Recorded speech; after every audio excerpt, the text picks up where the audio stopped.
거절의 아픔을 느껴본 적이 있나요?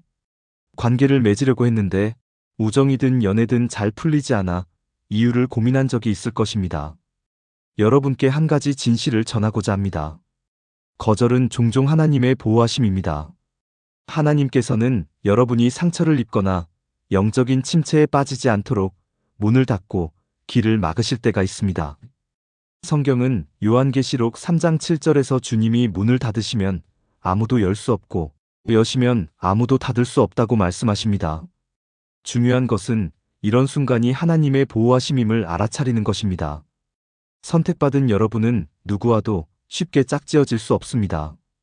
여러분의 영혼과 삶의 목적은 특별히 구별되어 있기 때문입니다.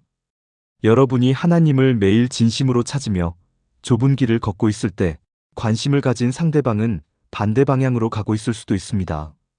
그들은 신앙에 관심이 없고 하나님을 높이고자 하는 마음이 없을 수 있습니다. 분명히 기억하시기를 바랍니다. 고린도후서 6장 14절은 믿지 않는 자와 멍에를 함께 매지 말라고 합니다. 하나님이 우리를 악한 관계로부터 보호하시는 첫 번째 신호는 여러분과 상대방의 영적 방향이 다를 때입니다. 이는 결혼이나 연애뿐 아니라 우정과 사업 파트너 관계에도 적용될 수 있습니다. 성경에서 멍에는 농부가 두 마리의 소를 짝지어 일하게 하는 도구입니다. 한 마리가 강하고 다른 한 마리가 약하거나 서로 다른 방향으로 움직이면 제대로 일을 할 수 없습니다. 여러분이 예수님을 온전히 사랑하는데 상대방의 신앙이 없거나 형식적이라면 갈등이 생길 것입니다. 두 번째 신호는 관계가 하나님께 영광을 돌리지 않을 때입니다.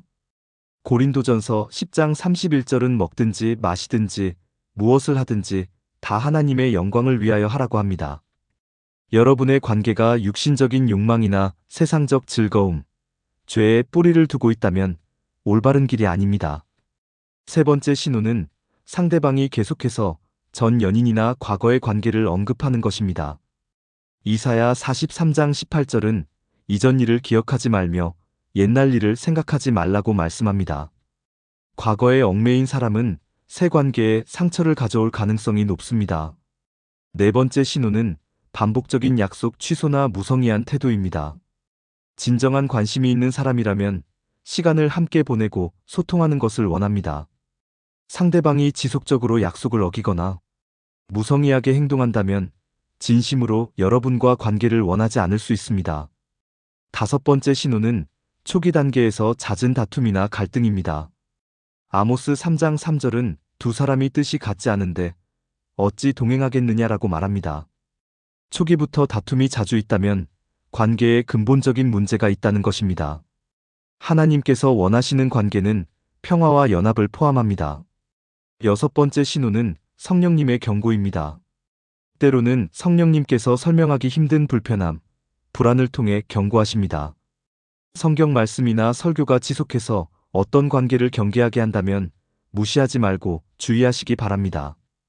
일곱 번째 신호는 나르시시스트입니다. 나르시시스트는 처음에는 과도한 애정과 칭찬으로 상대방을 매혹시킵니다. 이것을 러브밤빙이라 하는데 빠르게 감정적인 친밀감을 형성하여 상대방을 통제하려 합니다. 그러나 시간이 지나면 조종적이고 이기적인 본성을 드러내며 더 이상 자기 이익에 도움이 되지 않으면 갑자기 떠나버리기도 합니다.